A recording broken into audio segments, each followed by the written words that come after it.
And good morning, we're back again. And this morning we have Dr. Zev Ganz with us again. You heard me speak about babies. Zahakatan Gadolia. Today we're doing a fast forward developmentally and we're going to talk about adolescent boys. Zev, do you want to just introduce yourself for people who forgot about you in the meantime? Sure. My name is Zev Ganz. I'm a supervisor at the Family Institute. I also work in Machon Shiluv, where I work as a family therapist, and I do some teaching there as well. Yeah, that's me. For our students, as you know, you'll be learning this course in parallel to a course that Dr. Ganz is going to be giving on the family life cycle. So some of what he's going to teach you in general about adolescence is going to be presented here, more specific terms of the coping with the corona virus crisis as we go. Would you like to start? Well, I could tell you a little bit about what I was thinking about with respect to teenagers and the current corona situation. I think the first thing that comes to mind when I think about teenagers and corona, and I'm living this firsthand because I'm having my first experience with teenagers right now. My two oldest kids are both teenagers, both young teenagers. Is the difficulty that right now the situation with corona requires a good deal of thinking about self-preservation, and that's a skill that teenagers are typically not very good at for a whole host of reasons. Dr. Flashman, I imagine you can speak better to this point with a little more expertise, but an adolescent's brain hasn't developed the capacities yet or hasn't developed the parts of the brain that are tasked with thinking forward, with looking at consequences. These are parts of the brain that haven't fully developed for teenagers. As far as I know, I think these finish their development in the mid-20s. And so kids, we often look at kids we often look at teenagers as being very, very short-sighted, and that's because they haven't really figured out, even though their bodies are finishing their development, but their minds have not yet caught up. They're a little bit behind. I think about this. Sorry. Should we take a break and talk about the brain for a moment? Please. We'll fill that in. Listen, folks. It's true that adolescents have brains. That's been discovered a long time ago. What kind of brains does an adolescent have? I think we have to recognize that brain science is in its adolescence. And what does that mean? It means that we've moved from matter, from things, like the part of the brain. That's how we all used to think. But that isn't how the brain works. The brain works in connectivity. And connectivity is the way that the different centers in the brain connect with each other. And that's like energy. That's the flow of things, which now first time we're able to see in some useful way with the beginnings of the fMRI. And so you can see patterns of connectivity. There's the pattern of connectivity of being inside, that's called the default or the resting mode. And there's a pattern of connectivity that's called the executive mode, where you fix your motorcycle or something like that. And those two patterns also have to connect with each other. So there's patterns of connectivity of patterns of connectivity. So all of that is very abstract, and it makes us think about the brain much more in ways of energy than of matter. So when we say, okay, now, none of this has been worked out yet developmentally. In other words, we just have these states. It'll be a while before we start to look at development and see how these patterns develop. But one thing about patterns are that there's excitation and there's inhibition. And so it looks like, but this is an adolescent statement. That's how adolescents start. They have a thought and they think it's real. We'll get to that in a minute.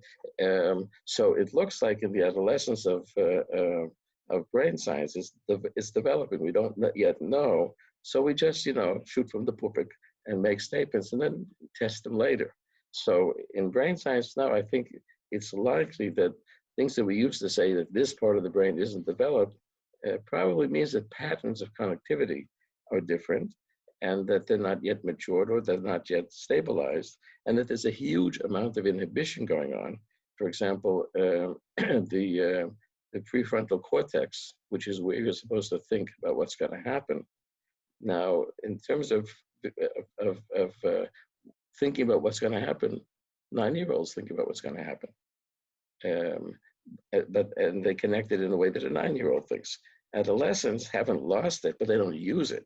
There's a lot of parts of the adolescent brain that are inhibited probably by hormonal storms and perhaps by other things. So it looks like I would say that what you and I both thought was true 5 or 10 years ago, probably in 5 or 10 years, will be looked at in a different way. So we're in our adolescence scientifically, and we can live with that. Adolescents have to live with their brains, so we'll live with our brains.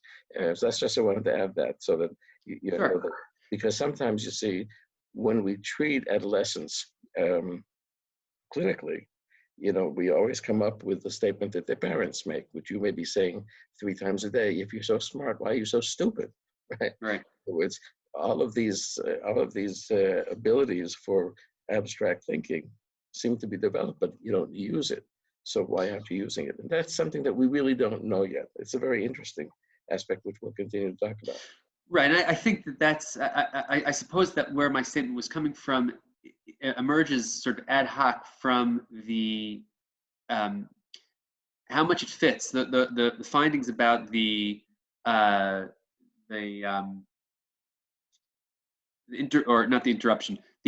delayed development of the prefrontal cortex fits so well with the what we see on the ground with adolescents. As you say, their inability or their ability to see consequences but not really pay much attention to them is it really fits very nicely. And I suppose, I guess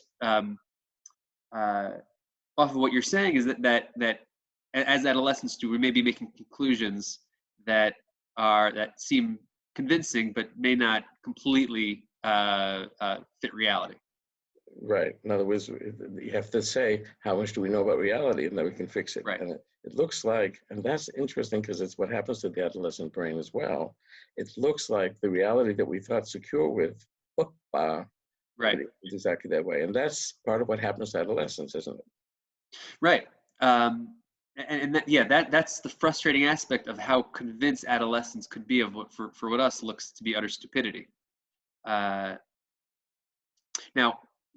I think that it's, again, going back to what I was saying, it's really, really relevant right now, because one of the things that parents of teenagers can get really frustrated by is how dumb kids can be with their own safety. I mean, I think we all of us have, maybe not all of us, but for many of us, there's this part of our brain that says, and here I'm not speaking scientifically, here I'm just using it that's euphemistically. Cool. The part of our brain, the euphemistic part of our brain that says, Lisa lo yikre, it says this isn't going to happen to me, which I can identify with. That's the part of me that, if I'm, outside and, I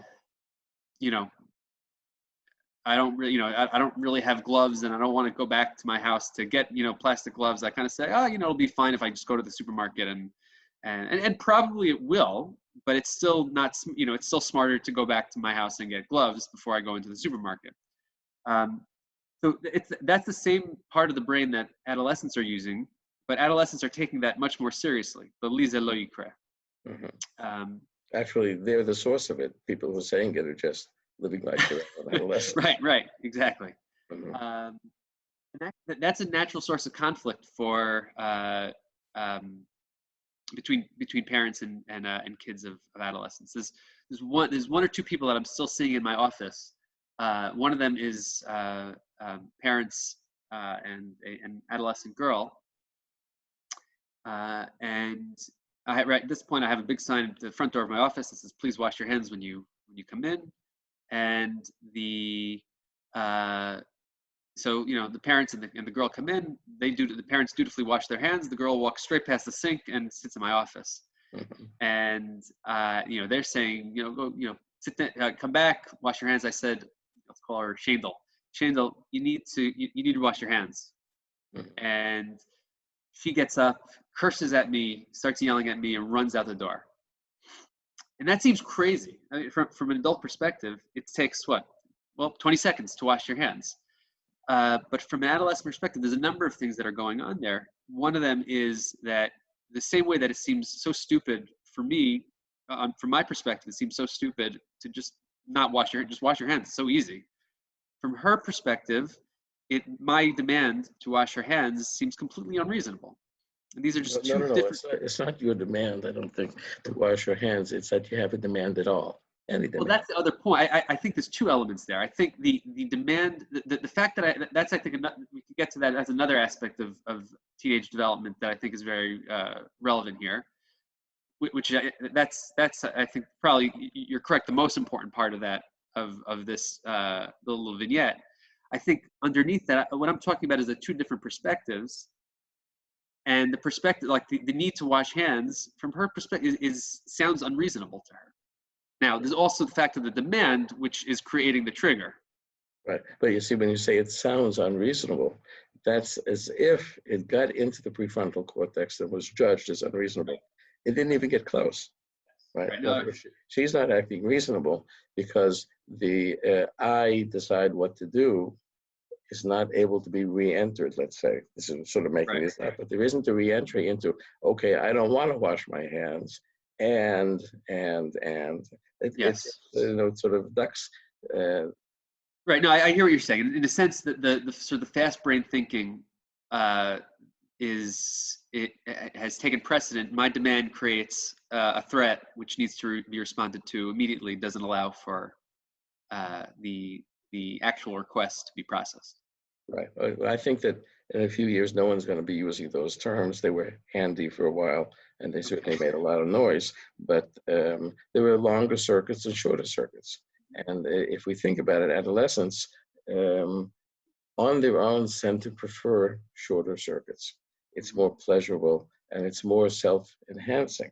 So when we talk to adolescents and want to make a longer circuit, see, a longer circuit is let's connect these two things. I don't feel like washing my hands, and this guy I'm about to see, who I like, and who listens to me, suggests that I wash.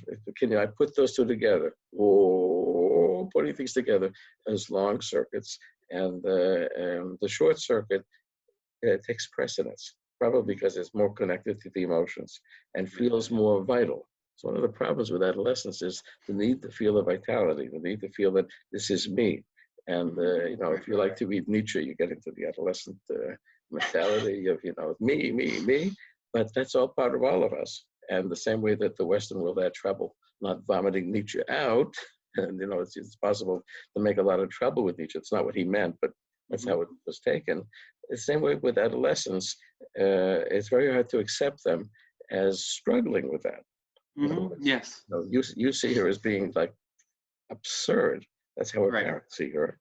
And they don't see her as trying to make longer circuits, but needing help with longer circuits. In other words, it Yeah. doesn't go by itself. Does that make sense to you? That makes a lot of sense to me. I think you could see that in lots of different ways. I think what that also have our natural affinity for forming groups. I could feel as an adult, I'm naturally part of an adult group, and I think that these two ways of processing creates these two groups that have a sense of life of their own. Another short vignette. This past Shabbos, I went with a walk within 100 meters with my 3-year-old daughter. And I saw a group of adolescents, adolescent boys. Let's just call it not social distancing. Right. Um, Hanging out. hanging out, right? Exactly. And they were doing all the things that that 17, 18-year-old boys do. Yelling at each other, pushing each other, laughing, slapping each other's backs, giving hugs, all the things you're not supposed to do. And making fun each time one would do something, the others would say, corona, corona, sort of laughing as if it's a big joke, and to give 6 feet or to not hang out is the dumbest thing in the world, and makes you a sissy. And it struck me how quickly I went into like this place of harumph, like, you stupid kid, Right. shaking, everything but shaking my fist at them. Um, because whenever I think as humans, whenever we see a difference, we focus on that, we highlight that, and I think that is a source of lots and lots of, aside from all the other things we've begun to talk about, that's a source of a lot of conflict. That teenagers, when they see this, adults and teenagers, when they identify these differences, they form into specific groups. The adults who are taking this seriously, or from the kids, or from the adolescents' perspective, we're being, Right. overly cautious and, sissies. Right. Um, Wimps. and yeah, Wimps. wimps, right? That was the word I was looking for. Sissy. And It's past. exactly. um, and that's, I think this, and whenever we form ourselves into groups, that's just a natural source of conflict. Right. Well, it's worth paying attention to the fact that you are now first being challenged personally with adolescence. I'm over that. That's one of the Right. reasons you say Baruch Tarani. You say it be at the beginning of adolescence, but it's a hope. Right.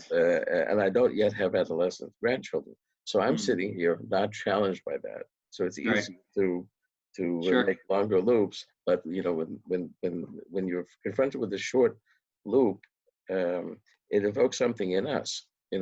As you know, if you take a 15-year-old and say, what is the most despicable thing in the world?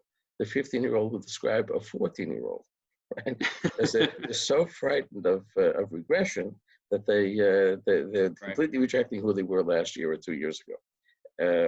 And in some ways, as adults, we do that too. In other words, we Yeah. don't like to recognize the vitality that's involved in living in short loops because Yeah. we've lost it or we've Yeah. given it up. But it's there. All of us have it. You turn on um, the news and you see that some people make a living out of it. The shorter the circuit, the more vital it is. May Yeah. not be Right. correct. Yeah. I think in every generation, I mean, if the most dependable thing is that the most dependable thing that will happen in any generation is that they'll look down at the generation coming up and find something to criticize. Right. Or I once saw an article from the Atlantic from 1875 talking about teenagers these days. Teenagers these days, right?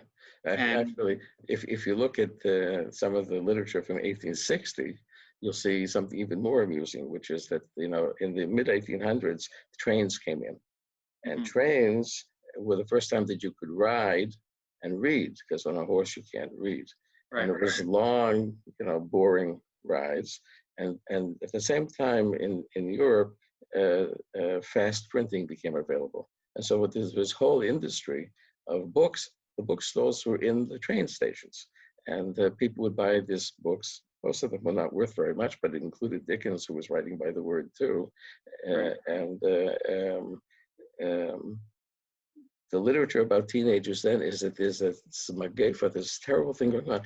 Children are reading. It's a horrible thing. Yeah.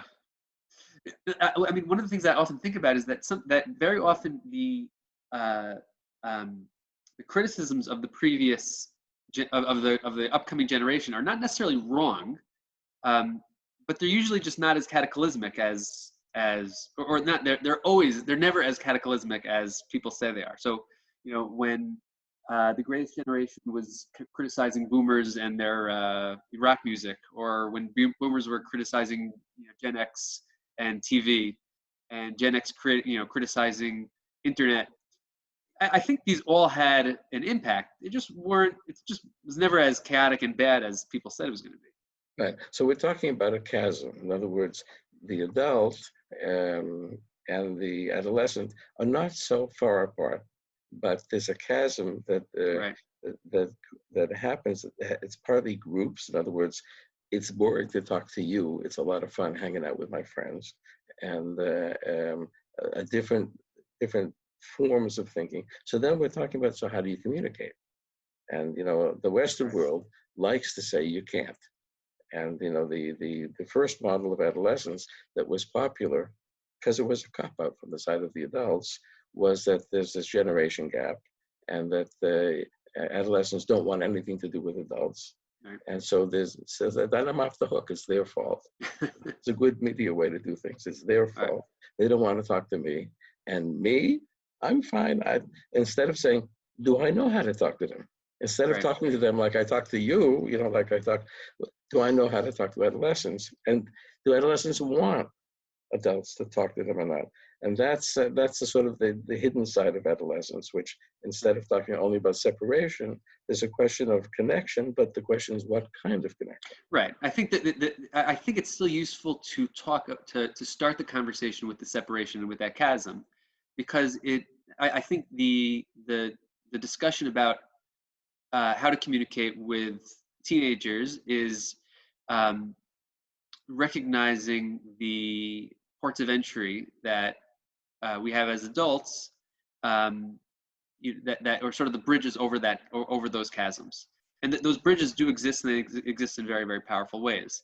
But I do think that those chasms are, or starting the discussion with that is important, because I think it frames the discussion about, okay, so now off the hook, but it just makes it more complicated. Well, it's the challenge. It Right. feels like a chasm. In other words, adults say, I can't talk to them. They won't talk to me. Are you still hearing me? I'm getting something about my internet. We're still okay? I can hear you. Okay. My internet didn't like the way I spoke about adolescence. I'll have to talk with it later.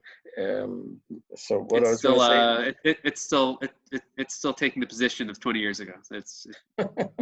so I'm in Beersheba. That's 20 years ago. So nothing's moving so fast here. So which has its advantages too. You see, for example, Peter Blows, who wrote the first book. Well, the first book in English on adolescence. The first book on adolescence, as we all know, was I'll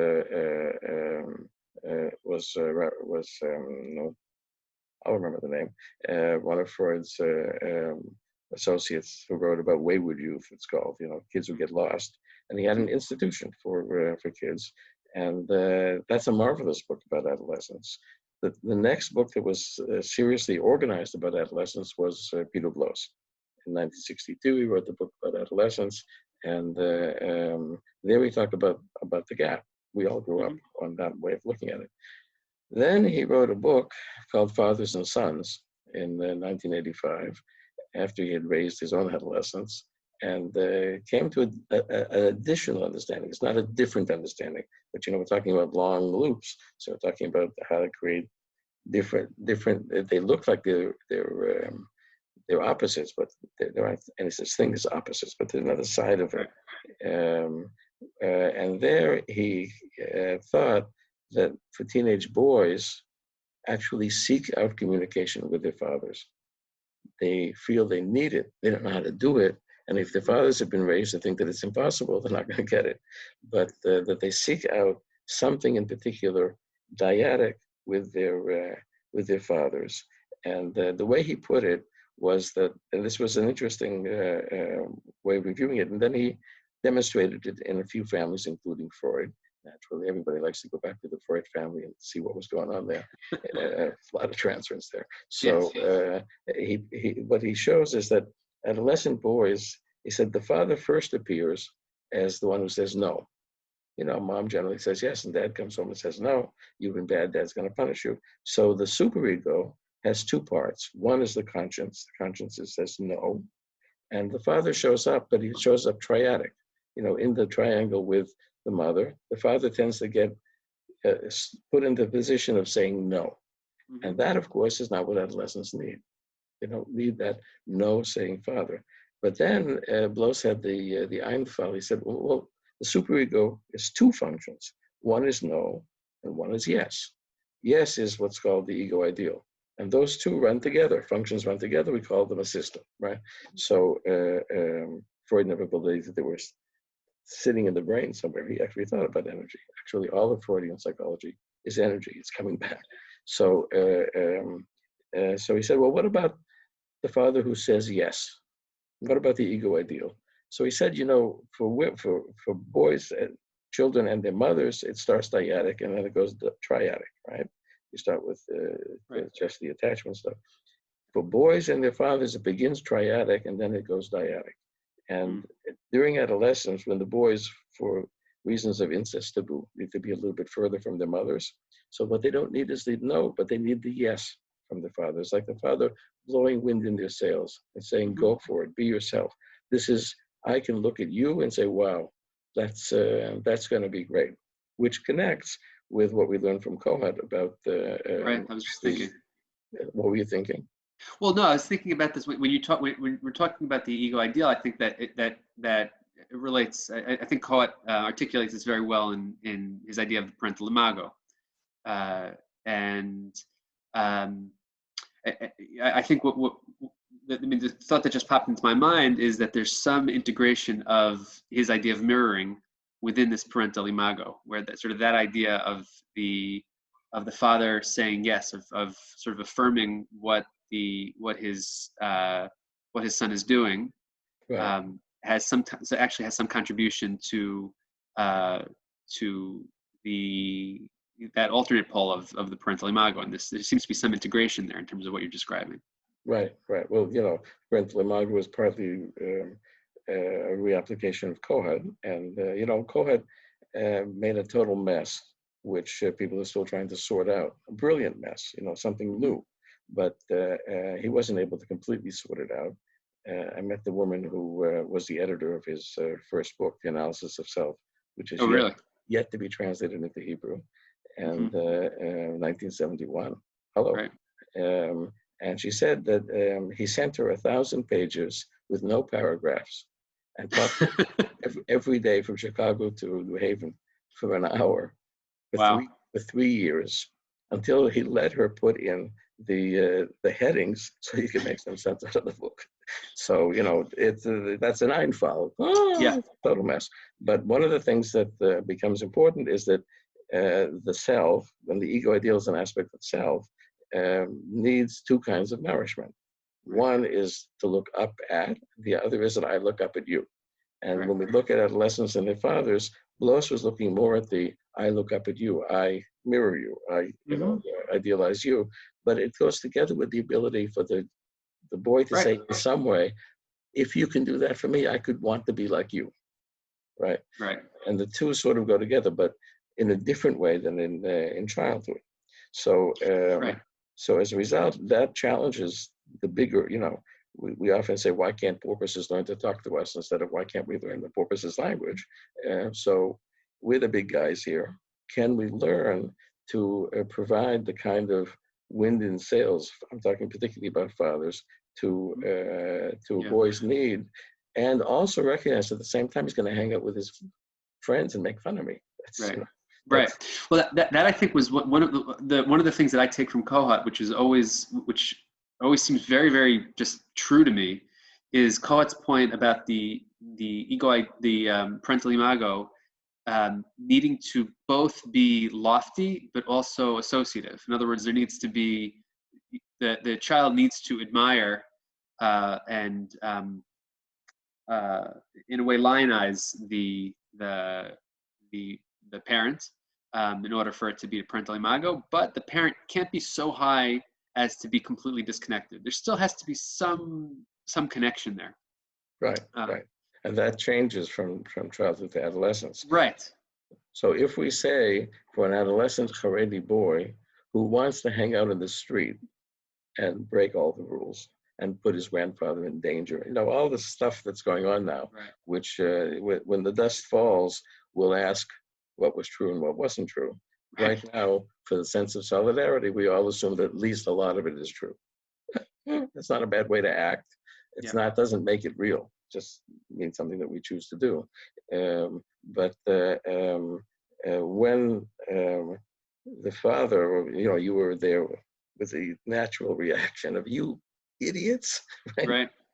What would be, we're going to make a long loop and say that, let's say his father goes by and sees this and says, first he responds with, that's bad, which is saying that about himself. I can't, I have trouble with wishing to be that way. I wish I could break all that.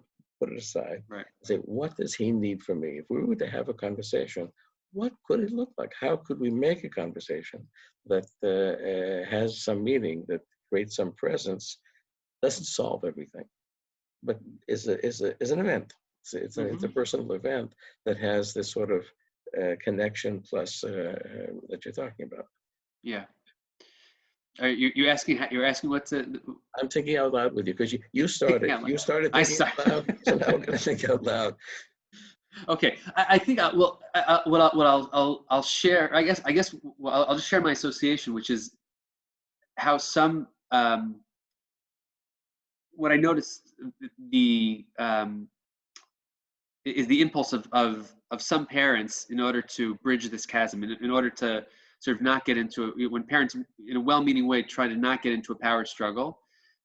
So parents will, again, in the example that I used, walking past the group of teenagers, notice the impulse to do harumph, know that that's not useful, and then sort of flip back the other way and try to be part of the group of teenagers. In other words, using the language, the vernacular, trying to be part of the group, and that always falls flat Right.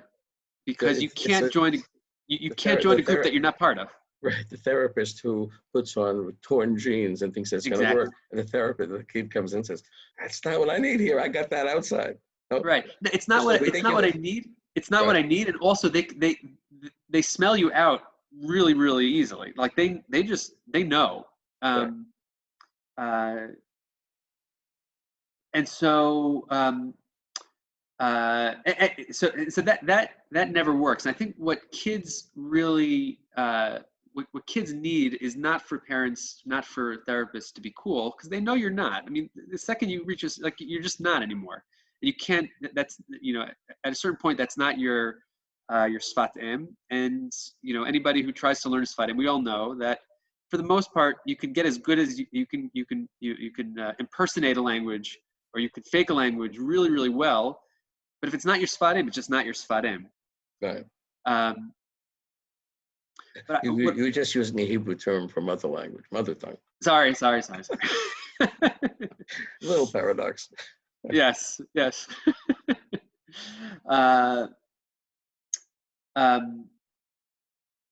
I think what usually works better in terms of bridging this gap is authenticity.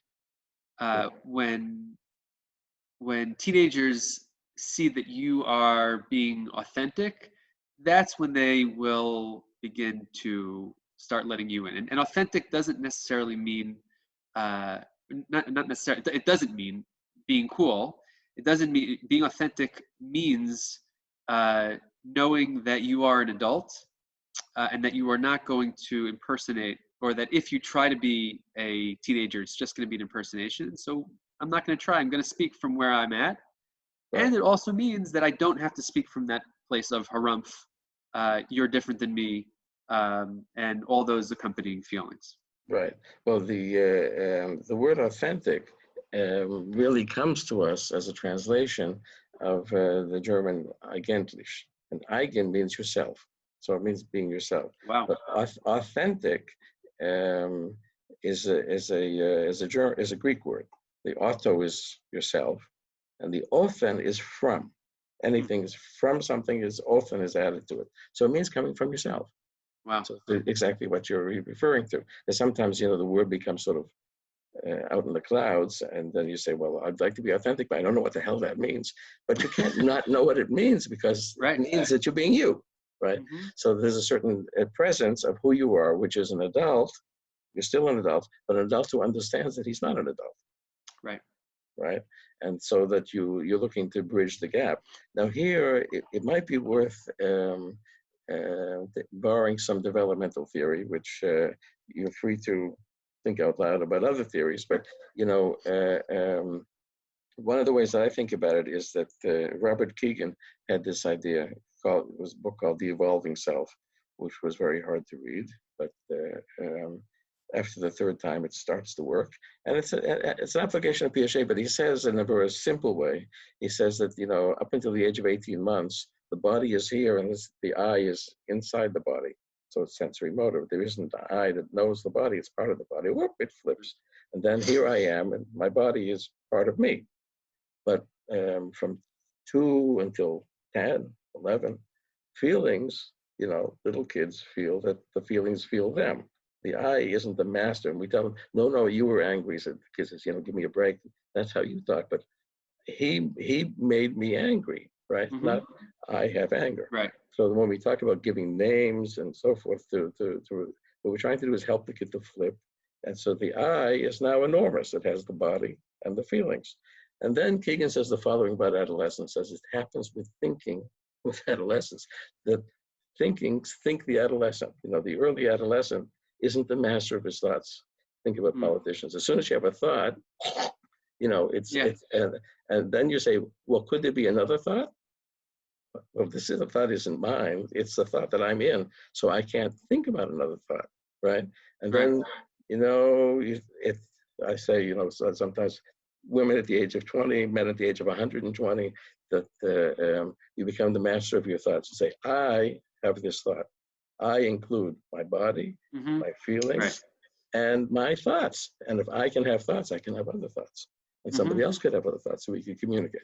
So now the question, does that make sense to you? I think it's an interesting way to think about adolescence. Yeah, it is. It's a very useful way to think about what's so annoying about young adolescents, because it's like watching a political discussion. I wasn't listening to you. Shut up. Now you don't have to listen to me. Because I'm in this thought and you're in that thought, or I'm in this party and you're in that party. There's no discussion. No. Yeah. Then the question is, how do things flip? And here, Keegan was a student of Piaget. Piaget was Swiss, had a schizophrenic mother. And his feeling about how things flip is they just flip. And so other people are irrelevant. Right. When they're ready, they flip. And before, just wait, which drove teachers crazy for an awfully long time. Parallel to Piaget, there was developing in the Soviet Union this Jewish mind called Vygotsky. And Vygotsky had a different way of looking at it. Vygotsky said, if a child is building a tower of blocks and he builds 5 blocks, and then when he puts the 6th one on, it falls. So then in the West, it wasn't America then, it was France and Germany, they give him a score of 5, which is what you can't do past by yourself. Because he said, but I know 2 different kids. One kid by himself, he builds 5. With me, we get the 6th one. And another kid who with me, we can't get the 6th one.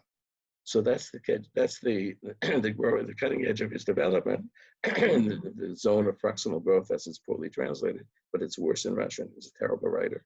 The zone of proximal growth is what we do together. So I think that that's the important score, is what we can do together. Now, what that means is that he can participate in something one step past what he can do by himself. He can participate in it. But you've had the experience sometimes when you listen to a lecture, then you go home and somebody asks you, and what was it about? And you say, I couldn't really tell you, but I thought I understood at the time. So you were in the zone of proximal development. You could participate in it. It's not yet yours. But Vygotsky said, if you can participate in it, it will be yours. And actually, it's exciting for people in the development to go one step past the development. They feel that they're growing, that they're enlarging. So then you say, okay, so a kid is like this. He's having these thoughts, and he can't really, and he hasn't flipped it yet. So what would help him to flip it? And the answer, I think, is that instead of the I, we have a we, he and I. We can have a discussion where we are talking about that thought as if it's ours. He'll go home, he'll go back to the other way. But it's a process of development. And so if you say what flips the possibility of thinking, about about how it might be, it's a conversation, and psychotherapy is sort of like that too. That's the developmental part of psychotherapy. We all have clients who were so smart and then so dumb. In other words, that we had this conversation, they participated in it. It made a lot of sense, and they went home and blew it. And they come back and say, I blew it. And oftentimes we have to say, no, you didn't. It's just not yours yet. Right. And then the fact that you were here. Now, who knows that you were here? I do. I know you were here. Right. So I'll remind you that you were here. We can continue, and it doesn't disappear. So sometimes I think that, the adolescents who are out there hanging out, breaking all the rules, and naturally after we overcome the harumph, part of it, we can say, could I have a conversation with them, coming from myself, authentic, knowing that they're not there, and saying we're creating a we that can do something different than the I can do. And so I don't expect you to listen to me in the sense of suddenly becomes yours, but I can ask you and facilitate you're joining me in a conversation that you can't have by yourself. Does that make sense to you? Yeah, for sure. I think that line I think is very meaningful. The line of "I don't expect you to listen to me" is it's in a sense paradoxical, in that our only chance for adolescents to listen to us is when we don't expect them to listen to us. Right. Because I think there's two listeners. There's I expect you, or I expect of myself to create that you're participating in the conversation. That's one kind of listening. Having internalized it, that'll take. Right. That's what I mean. Right. I think that because as you were talking, my thoughts as you were developing this idea about the we in the zone of proximal development, or the we that creates the possibility for taking advantage of that zone of proximal development. When I think about that in terms of adolescence, like most things with respect to teenagers, there's like an either or aspect to this, because I think we all have had the experience, either personally or in a clinical setting.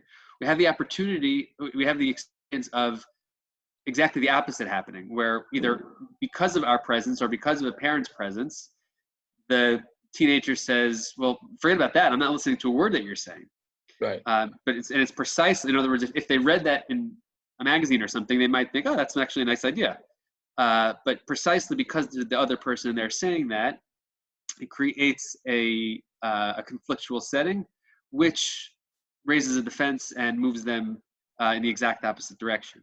I think the trick is, and that was what was meaningful about that line of, I don't expect you to listen. I don't expect to change you here.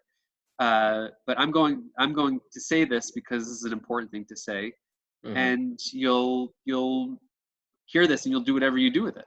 Right. I think that there's a tactic that I often use with my own kids, and I'll often talk to parents about, which is sort of just like talking to a wall.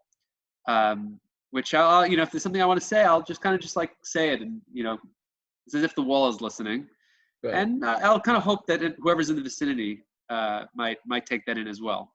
Well, you had an Einfall that actually is documented in Milton Erickson, who it's Erickson with a CK. It's not Eric Erickson. Right. It's Milton Erickson. I know you know, but I'm telling our students because they always get confused. Milton Erickson was the father of modern hypnosis, and was a brilliant and tortured person. And Erickson, when he wanted to get somebody's attention, he looked out the window and started to muse, because he said, then they finally say, "What did you say?" And sometimes he would sort of mumble. And right. People say, "What did you say?" He said, "Now they want to know what I said." So you can see it as the playful sort that he was. You could see there's a manipulation, but it's being playful. It's helping people to want to hear. So right. So that's what you're doing. You're helping the kid to, because if you're saying, "Look, I'm going to tell you something," he turns around and he's out of there, right?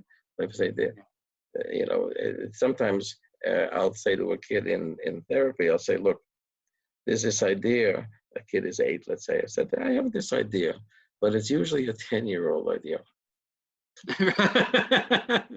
And then they want to know. So in some ways, if we were to go over to those adolescent kids, this is obviously fantasy. We don't know who the kids are. We don't know who you are. And they're not your kids, which is a separate question, for better and for worse. Right. There's less of the elements of needing to distance or whatever mistakes you've made beforehand, but it doesn't have the wish to understand you. But if you were to say to them, guys, I'm going to tell you how people my age think about this. I'm just going to tell you. So then you say, look, it's a conversation. Your kids, when I was your age, but this is how people my age think. And it might be useful for you to hear it. Or you might become Erickson or Zev Ganz and talk to the sidewalk, and they say, well, "What? Say that again." And then you say, "This is how we." And then you have this long, route about how we don't really know if it's going to make any difference because they're adolescents. They know that a lot of these statements of fact are not facts, and the truth is that adolescents don't die of corona, right? So they're okay. And Right. that you're not making anybody, you're not making yourself in any danger whatsoever. And the only thing that might be the matter with it is this distant idea that if you spread it more, somebody like your grandfather might have a bigger chance of getting it, and that might be bad for him. That's a very, very, very slow, boring, long thought, but that's how we adults think. I just wanted to say that. Have a good Shabbos, right? Right. I'm thinking about, I'm trying to play out the teenager's response. And my guess is the way that you just said that, I think their response would be to tell you, like if you say, I just want to tell you how the adults think about this, what they would probably do is tell you how kids think about this. And that's great. That's fantastic. Because then you're talking, in other words, if I go and say, you're doing this and this and this wrong, they're going to tell me what an idiot I am. Right. And now we're not talking. But if they're telling me how kids think about that, then that's a fantastic conversation. Right. It means that they have internalized what I've said about how adults think about this. That's right, because they're saying, well, that's how kids think about it. And then the conversation is, of course, that's how kids think about it. You think I thought differently when I was a kid? Right. Adults have this other way of thinking, and it doesn't respect kids not to tell them, but then you figure out what to do. So now, if we bring that into a corona distanced, home, and we talk about adolescent Haredi boys who are used to anything but social distancing. Adolescent boys in general involved not exactly in distancing. They're very close with each other, and are involved in social interactions all the time. And those are broken up. The social network is broken up, and now they're at home where they don't want to be. There's this closer interaction with mother and perhaps other females at home, which is perhaps challenging from the point of view of attraction, libido. And the dad is at home. Then we say to ourselves, is there a special place for the communication of a father with his teenage son in this kind of a home?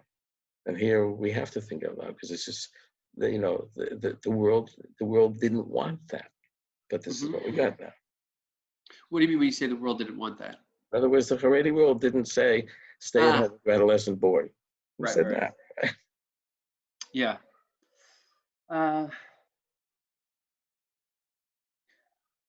Well,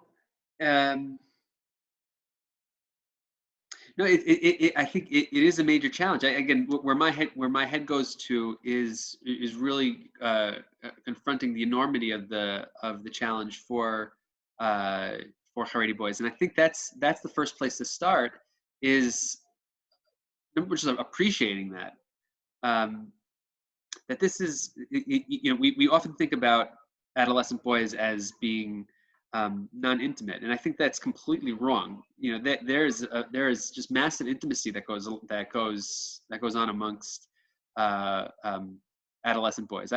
One of the adolescent things that I do is I play football with a bunch of adolescents on Motzei Shabbos in the winter.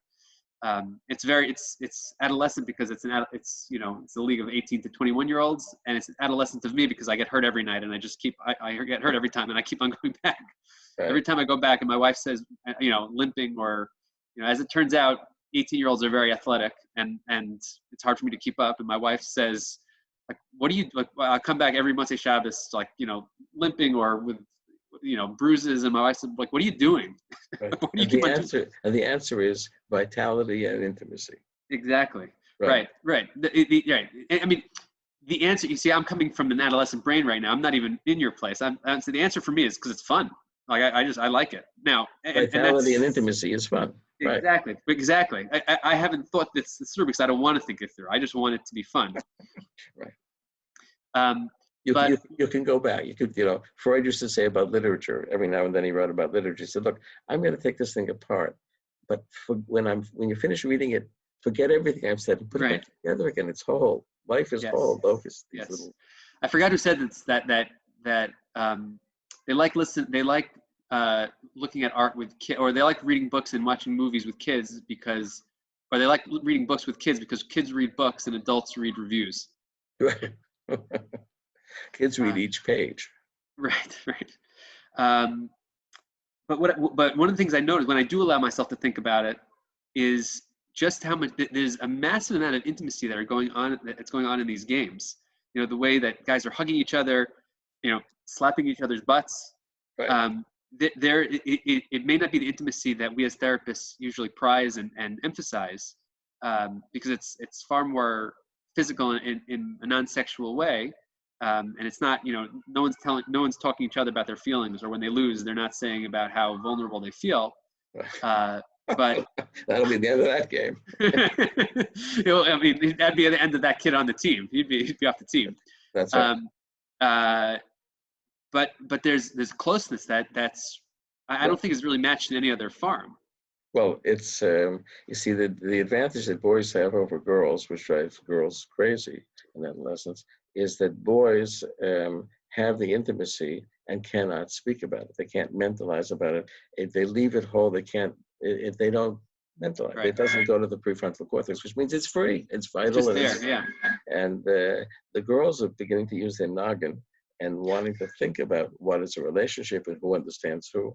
In other words, the intersubjective part of it. Boys are into regulation much more than the intersubjective. And as you say, if you say, I feel vulnerable, which is an intersubjective opening, that'll close pretty quick. So that creates a challenge. Now, but you say it's not sexual.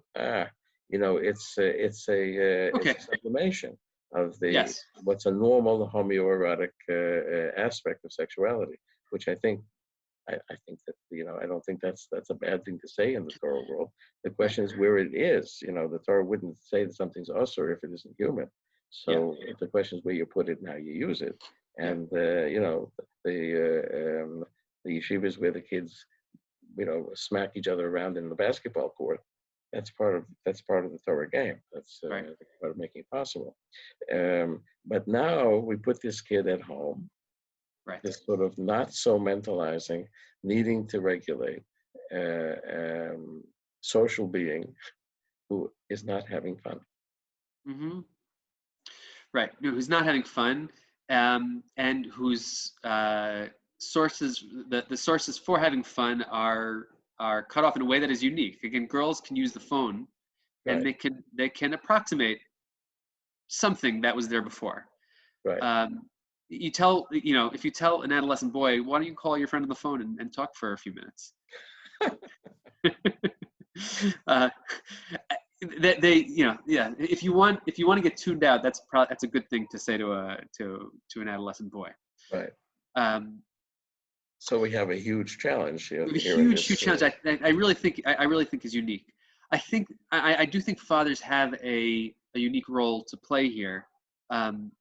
Number one, in getting back to our discussion of authenticity, recognizing that they're not going to recreate what the adolescent had, and that's going to be a loss for the adolescent.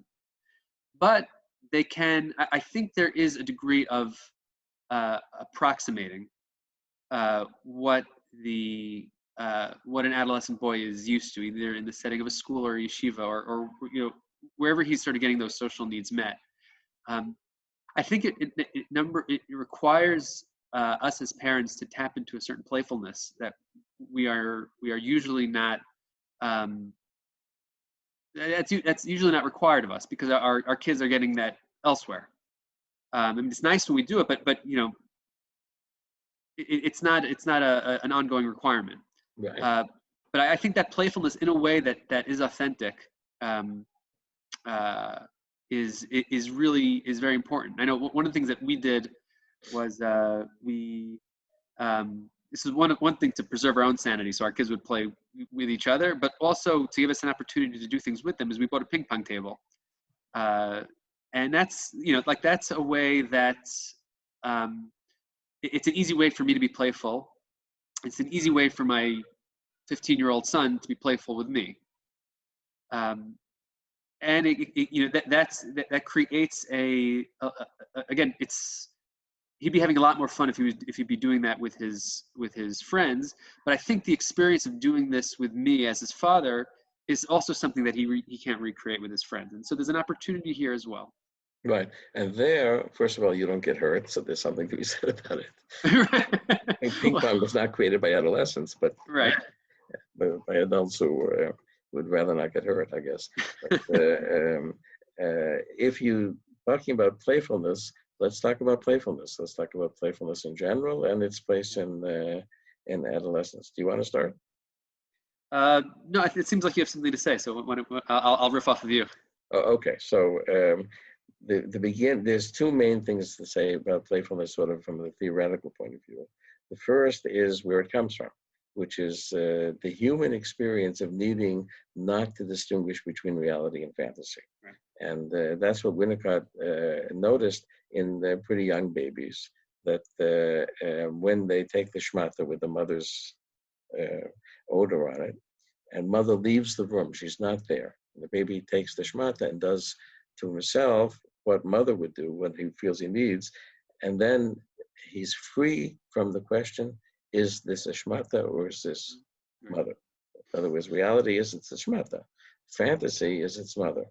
And you don't ask the question. That was what's always so difficult for people to understand about Winnicott, because the Western world is always asking questions. And here Winnicott comes with this Eastern idea, that Far East idea, this is a question you don't ask. You're free from the question. And then you don't have to ask if it's reality or fantasy. And what do you get from that?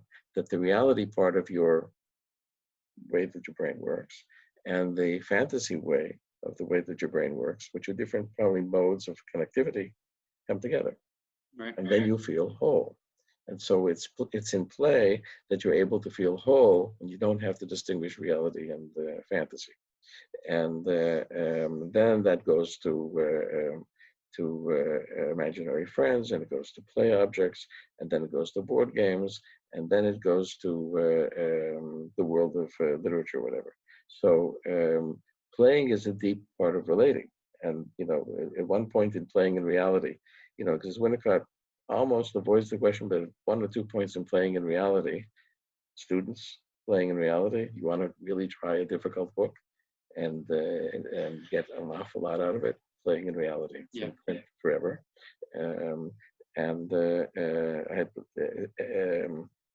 He says, well, when the other person is playing, let's say I'm, in treatment, the kid isn't to play, where am I? And his answer is play. In other words, play is something that people do together because it starts from missing the other person. Mm-hmm. And so the deepest way that you connect with somebody is to play with them. And then I'm not asking, is this reality or fantasy? I'm in my play mode, you're in your play mode, and that's a kind of a deep way of interacting. You actually can't facilitate play by being outside of it. You have to be inside it yourself. And the second part of it that's worth mentioning is that when we think about mentalizing, that's where playfulness comes in. In other words, the world of reality is just how it is. Ze ma yesh, and that's one of the worst things you can ever say to anybody. Because first of all, it's no human being can say Ze ma yesh, and second of all, it's a way of saying I don't want to talk to you. But if you say instead of Ze ma yesh, what can we do with it? How can we think about it? What else might it be? The might is playfulness. It's fantasy. And so when you go into mentalizing mode, in many ways, you're entering into a mode where actually your brain is at its best. It's a sort of when in another 10 years we can do fMRIs of people in playful mode, I think we're going to learn something very profound. Yeah. But that's just a prediction, so it ain't worth much. But it's a playful one, so it's worth something. So now we're imagining you and your 15-year-old playing ping pong. Take it away. Well, I think, I'm not sure, I'll try to get back to me, my 15-year-old playing ping pong. Maybe I just want to leave it as, maybe I want to just leave it in that transitional space and don't necessarily want to analyze it. There we go. But I'll see if I can go there. While you were speaking, what was coming up for me was the work of what's her name, Alison Gopnik, and so basically what she points out is how much better kids are at playing than adults. Kids tasked with the idea of exploring the world just need to be, it's not that they have like stupid adult brains, they have different brains. They have brains that are more open. Right, that are good at being curious. I remember when one of my sons was like a year and a half, I was playing with him in our little chatzer, and a leaf had fallen, and he stopped and he was looking at the leaf for like, I don't know, like a minute and a half. And I'm looking at him and I'm like, how can you look at a leaf for a minute and a half? It seemed crazy to me. But if you look at kids playing, it's striking just how much better they are at being playful, at creating those joint worlds than we are as adults. They can, even if I notice my teenage daughter playing with my 3-year-old girl, and they are, if my 3-year-old girl wants to play, house or kitchen, how much easier it is for my 13-year-old daughter to connect to the world of the 3-year-old. It's a much bigger stretch for me than it is for my 13-year-old. Right. Because there's I have to get. There's something called wonderment, and right. the word wonder, which in German is Wunder, it's the word wonder is the beginning actually of philosophy. All philosophers will say from right. Plato on that if you want to start to think, first you have to wonder. Mm-hmm. Something strikes you as amazing. And so, but kids, kids are open to that, and adults somehow feel for some reason that they need to pretend that they have answers to things that nobody has answers to. Except that you see there, the Haredi world has an advantage because, Jews know that there's a difference between what man knows and what's not known. Right. So, the Torah is sort of an intermediary there, but it's an intermediary that doesn't close the wonderment. It keeps it open big time. Yeah. At least when it's working well. So so now if we take this question and bring it back to, let's say, adolescent boys and their fathers stuck at home.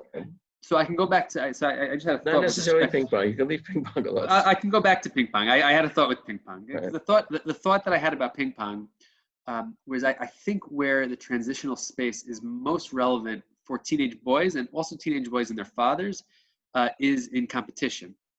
And again, this is something that Freud spoke about from very early on. That competition is built into the relationship within the Oedipal complex, within the Oedipal dynamic. Competition is built into that relationship. But I think where wait, just because this is a course for our students, and as you know, none of them learned a word about Freud, and the word Oedipus wasn't mentioned. Except it's nonsense. Maybe you should just try to explain what we're talking about.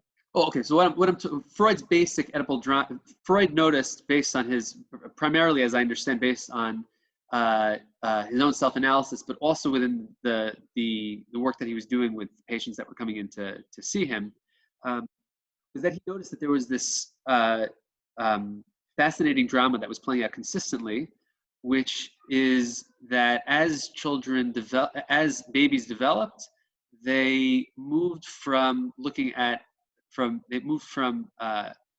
they noticed as their worlds opened up, they noticed that they actually had in the psychosexual feelings that they had towards their mother, they noticed they had competition. And that puts them in a very very, very difficult space. The competition obviously coming from their fathers. And an entire drama develops, and the way Freud conceptualized the resolution of that drama is the child grows up to around 3, 4, 5, recognizes, this guy's a bit bigger than me, and I'm not going to beat him. And then he says, if I can't beat him, then I'm going to join him. And that is how Freud conceptualized the resolution of the Oedipal drama. The voice of the no, that's that triadic. Exactly, and that is the development of the and then that becomes the conscience, and that led Freud to the awful mistake Freud made an awful lot of mistakes. You can't make a mess without making a lot of mistakes. Right. Where you see boys and their fathers compete, and that's why boys can internalize a conscience, but Right. girls can't do it because they're not Right. competing. And that was sort of, I think it's wise to forgive him his mistakes and to learn Yeah. from the thinking, because an awful lot of thinking around there. But And it was a product of the Victorian generation, I think. That we can right. it's understandable in context. Yeah, the understandable context is a deep way of understanding. So when your students are going to learn about this until they actually understand it, but competition is part. It has a certain beginning, and then it has a new reawakening in adolescence. Right. Right. And I think that in adolescence, competition, especially for boys, is one of the headquarters for transitional space. That is where you start a football game, and we all wonder, to use the word that you highlighted, we all wonder, how's this going to turn out. More than that, all of us, we agree that we are going to we have the 60-minute game, and within these 60 minutes, we're going to put everything aside. All we're going to focus on, and all that's going to be important, is who scores more points in this game. And we have a joint set of rules which are completely imaginary. I mean, somebody made these up out of whole cloth. I mean, we all agree that this is important. But it's completely a figment of our imaginations. But we treat it like reality, so it's We play. treat it like reality, exactly. And and within these 60 minutes, this not just we treat it like reality. It is the reality. It is the only reality. Everything that is the reason a game is fun is because I'm not thinking about the bills that I have to pay or my homework, or I'm the only thing that I'm thinking about in this game is this completely, from outside the frame of these 60 minutes, this completely irrelevant outcome of who scores more points, but it's deeply important. Right. And I think that when we talk about bridging that chasm between fathers and sons, I think competition, when it can be done in a way where it is framed within those 60 minutes, is a really, really important way of creating that bridge. In those 60 minutes, whoever gets to 21 in that ping pong game, it's really important. I feel it. My son feels it. I remember when I was a kid how important it was to beat my dad. I didn't realize until I was a father, I didn't realize how important it was for my dad to beat me. Right.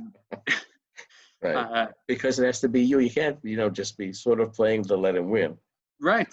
No, it has to, especially in adolescence. And this is something unique about adolescence, is that the stakes become higher. With kids, we'll play, and you'll play chess with your 7-year-old, but you can beat him. And so in order to make that a transitional space that's compelling, you have to go down to the level of a 7-year-old, right, and play chess like a 7-year-old.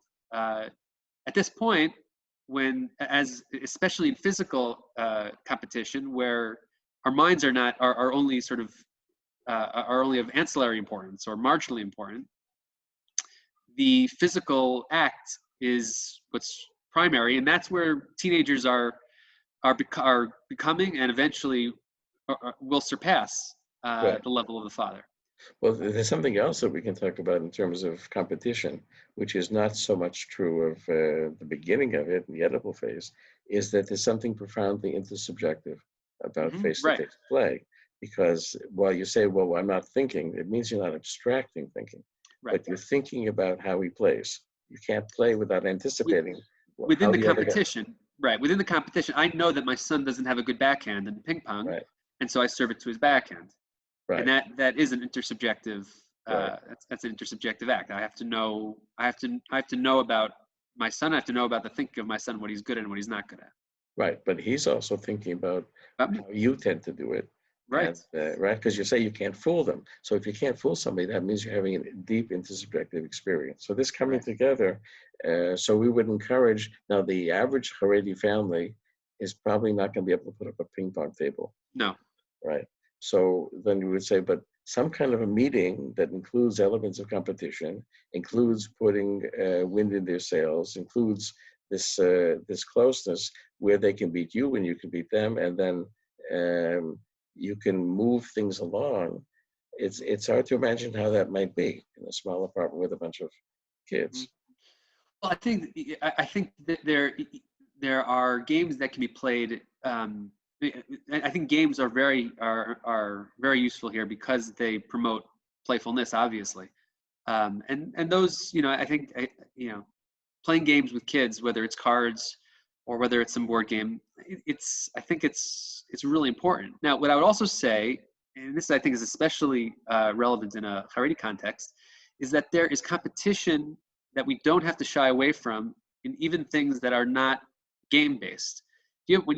As a father, if you're having chavrusa with your son, there's a competition there Right, that is not it is not the focus of the game like ping pong, but it is it is a very very present subtext, which right, is the son saying, so I look at my father as a person that I admire, a person who can learn, and I'm going to show him, while the father is saying, I have this little guy or not so little guy coming up and challenging me.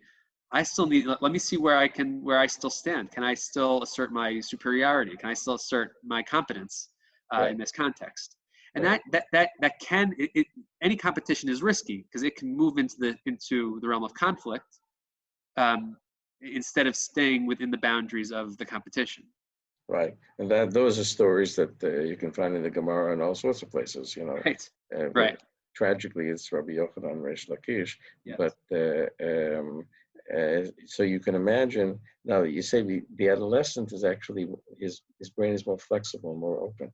So in some ways, when you're trying to learn something with an adolescent boy, he may come with a question that by us we don't ask those questions, but he's Right. asking something more profound. But why is it built this way? You know, Right. he might say something about the structure of the sugi. Said, well, why does this come before that?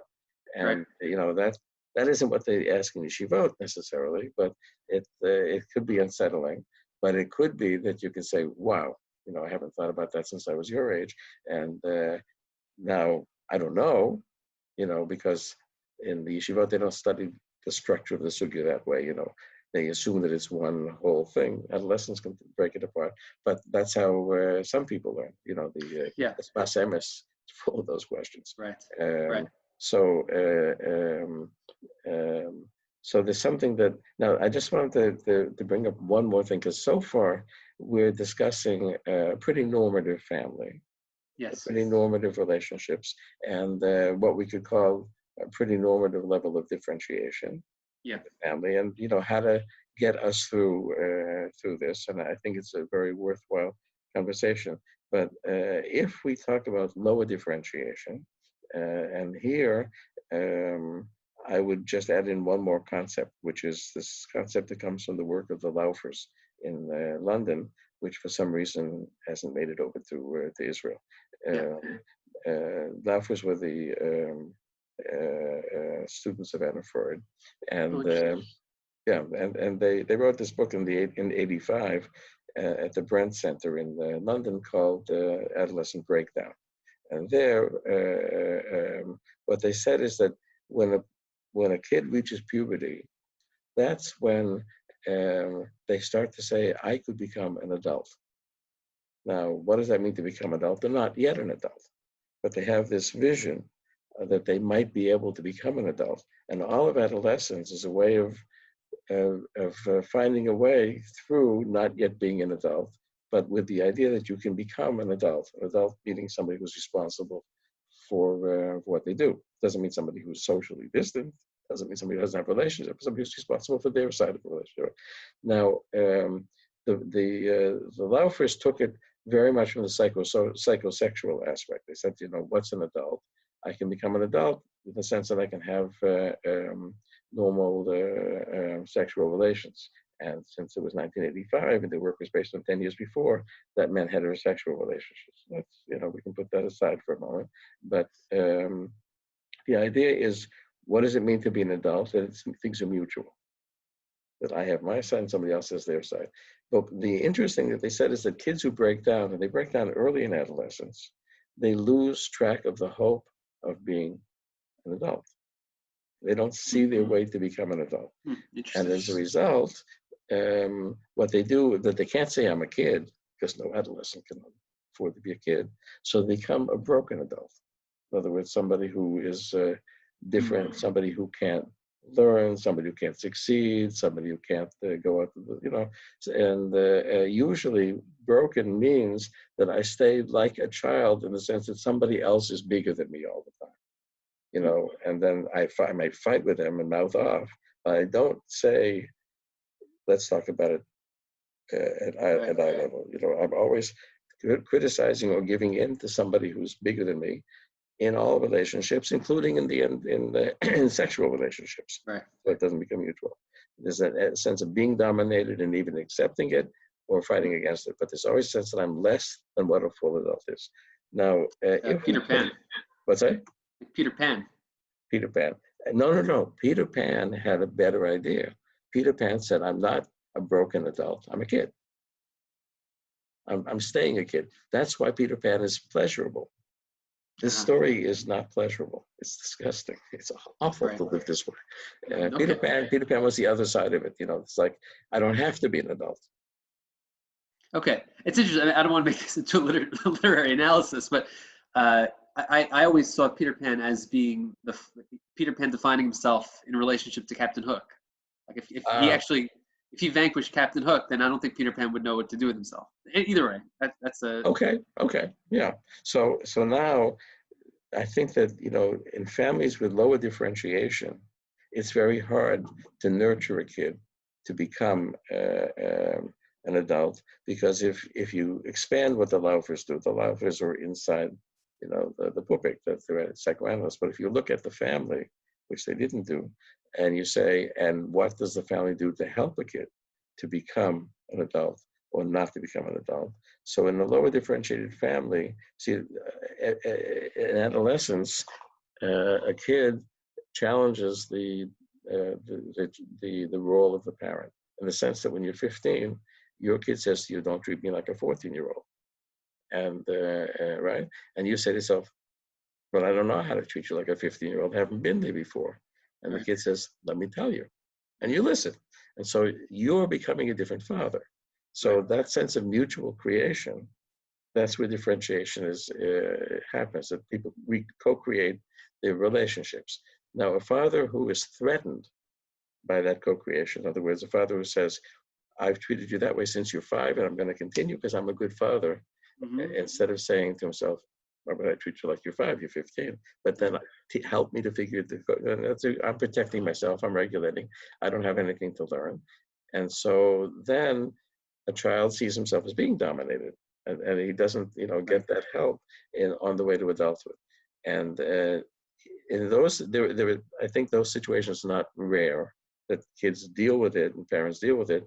And the fact that there's a yeshiva out there and a Rosh Yeshiva and teachers, that society solves some of that when you can't solve it in the family.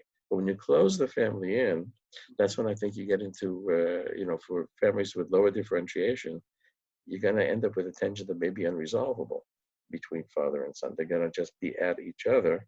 And the time of the corona plague is not a time to create co-creation. That we do later if we can, but it's a time for regulation. I think some families need to figure out how to regulate this difficulty that's going to happen with their adolescent sons, because otherwise it could become somewhat dangerous, perhaps, to siblings. Yeah. So I get, it's a really interesting way of thinking about that. And I guess I wonder, I guess I would ask you is how does that change the approach to dealing with these kids when when that system has been created, where it is, it reminds me of like Mnuchin's classic line of "This is a great family for young kids," where he's basically saying, like, you just haven't been able to adapt. You haven't been able to make that transition into this next stage because you need to see you can't see your adolescents, you can't see your 15-year-old as a 15-year-old. You need to keep them as 7 or 8-year-olds. Right. And so I'm wondering how that changes the approach. Well, see, that's sort of what I'm sort of challenging us to think about, because a lot of the families been treating or will be treating, and that our students will be treating, have these sort of lower level differentiation challenges, and telling them to co-create is talking Chinese to them. Right. In other words, you have to deal with the regulation before you can get to the point. Regulation has to be safe enough before you can get to do intersubjective work. So those families need help in doing regulation that keeps them safe. And if we say if we say, okay, so now this is a kid who let's figure out a way that he's not in his father's face the whole time. In other words, we would probably encourage the father not to learn with him because it's always a fight. And Right. when they come into family therapy all together, we'll figure out what the fight is about, but not now. Yeah. And on the other hand, the kid seems to be too attracted to his 10-year-old sister's room, and we're not going to tell him just no, but we have to find a way to keep him contained so that he doesn't flip into things that are going to be unfortunate. And there's a real danger. You know, the press, I don't believe a word of the press right now. I can't even open the press because it's just too noisy. That's my personal reaction. I don't think noise is what we need now. But the press has now discovered, some report that during the Corona times, there's a lot more physical abuse, there's a lot more sexual abuse. In other words, the people are not at their best. So this regulation of how to keep people at their best is something that therapists are challenged to do. And sometimes we say, what do you mean at their best? We want to co-create, we like to do that. But Right. that's just not what they can do now. So that's what I'm trying to think, about uses of music, uses of things that, Right. yeah. Well, I think that's also. I think it raises the question of where we as therapists can relegate ourselves to the level of regulation, and where we have to challenge for greater change. So, for example, in the situation of a father over the son, because it always, the competition moves into conflict. I think that's a place where it seems fairly simple to, okay, we could find other ways that each of them can regulate. Either you sort of like doing parallel play, or that they can't even parallel play, and we have to find ways that they can regulate without the presence of the other. Right. Or maybe they can sing Tillin together. Maybe they can sing Tillin together, right? I think when we're talking about physical abuse and sexual abuse, that may be a place where we have to think about. We can't leave things as they are. That's not a place where we can say, if mom and dad see that older son is spending a little too much time in younger daughter's room, that's not a place where we can say, like, leave that be. That's not a place. You can't. This is not the time to intervene. But you would be challenged to say, okay, let's figure out something that we can attract into that's more attractive than this. Right, exactly. I think that's instead of changing the underlying dynamics of the family, instead of making that second order change, that will have to suffice for at least, definitely for the time being. We can have a larger discussion about what type of change occurs in lower differentiation families in general. Certainly in the times of Corona, we're like, that's not going to be something that we're not going to go for that deeper level of change. Right. It reminds me of an adolescent that I'm working with right now, and I'm meeting. This is adolescent-ish. He's let's say called late adolescent, and this is someone he's in America right now, and he has to tell he is dating a non-Jewish girlfriend, and he knows that for past couple of months he knows he has to tell his parents. Now he has this dilemma that, what he was relying on was that he was going to tell his parents, then spend as much time out of the house as possible. Right. And now he doesn't have that anymore, and so the discussion becomes, okay, it's important to tell your parents about this, but now may not be the time. Right. In other words, now may not be the time for lots of things, but Right. because he's not at his best because he doesn't have the girlfriend, aside from the fact But that he's right. He doesn't. Right, and he's not at his best because he has to, because there's the increased anxiety of being around family. right. Right. So if we say to people during the Corona times, look, you're not at your best. So let's find a way that you do things that keep things okay. But that means that you, now there's something that's kind of intersubjective about accepting that people are not at their best. There's something about that. And sometimes, people come out of a crisis and they've actually made some change by having to adjust to not making change. That's how paradoxical Right. interventions work. Sure. Um, but for adolescent boys and their fathers, arm wrestling, thumb wrestling, you can even imagine some, there's a lot of aggression that's expressed in the Tanakh. There's all sorts of places where people are going at each other. There's David and Shaul, there's the Akedah, depending how you look at it. There were things that fathers and sons could read together, not learn together necessarily, but read together, and then it's playful. In other words, then, are we talking about David and Shaul or about my feeling like I want to get something and throw it into your chest?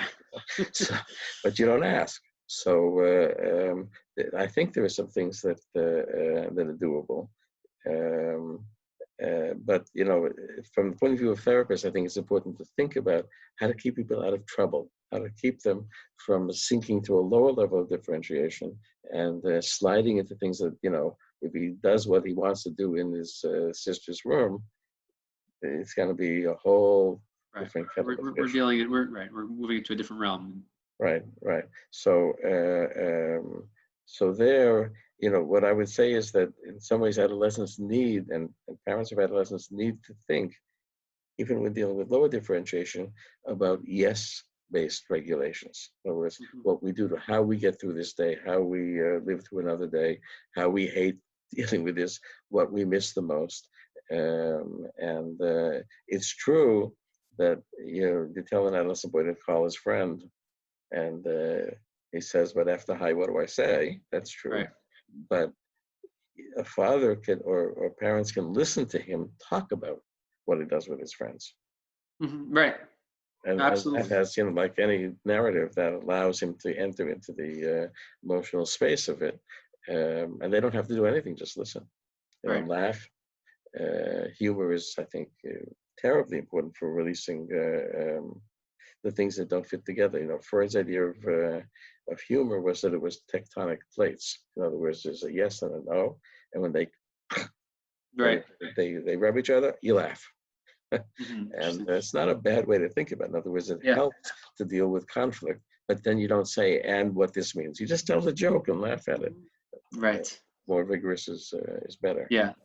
No, it's interesting. I know, for this may be less relevant in a Haredi context, but to your point about using humor to get through this, I think that's being borne out just naturally. I think one of the phenomena that people are tracing right now is how prevalent memes are in terms just like the sending memes from one to the other, silly little things that get a chuckle, seems to have some.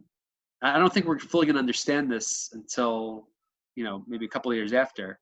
But suddenly, something that was sort of like a small part of the culture has just taken on a life of its own, and that has become essentially the way we communicate with one another. Right. In other words, there's something that we need to laugh about here, and as you say, well, put it this way: when we get the fMRI on laughter, we'll start to understand what's resetting, or what channel is opening up that otherwise was inhibited. But there's something that I think is very profound. So if sometimes low differentiating families can be very funny. Yeah. And adolescent boys can be really funny if you allow them to speak. Again, using my son. My son, this is back when he was in school.